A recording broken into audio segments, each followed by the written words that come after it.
ওই সামনের চাকাটা ঠেলে দেখো, গরম করে চালাতে হবে।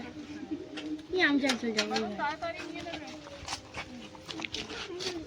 বেরিয়ে গেছি যখন ওটা চিন্তা করে মানে। নমস্কার। আজ সুন্দরবন ফাউন্ডেশনের পক্ষ থেকে আজকে সুন্দরবনের প্রত্যন্ত এলাকায় আজকের আমাদের বেশ কিছু সুন্দরবনের প্রত্যন্ত এলাকার মেধাবী ছাত্রছাত্রীদের সাইকেল ডিস্ট্রিবিউশন করা হচ্ছে এবং আজকের স্পেশালভাবে ধন্যবাদ জানাবো ফিনোলেক্স এবং পিকিকে এবং তার সাথে আজকের আমাদের সুন্দরবন ফাউন্ডেশনের মেন্টর মিস্টার আয়ুষ সর্দার স্যারকে, যার সহযোগিতায় আজকের আমরা বেশ কিছু সুন্দরবনের মেধাবী ছাত্রীদের, বিশেষ করে ছাত্রীদের, তাদের আমরা সাইকেল ডিস্ট্রিবিউশন করছি এবং আশা করি এই সাইকেল ডিস্ট্রিবিউশনের ওনাদের অনেক উপকারে লাগবে। যারা ছাত্রছাত্রীরা আছে অনেক দূরে স্কুলে যেতে হয়, মানে সুন্দরবনের প্রত্যন্ত এলাকায়, তো সেই জন্য এই সাইকেলগুলো ওনাদের কাজে লাগবে। ধন্যবাদ।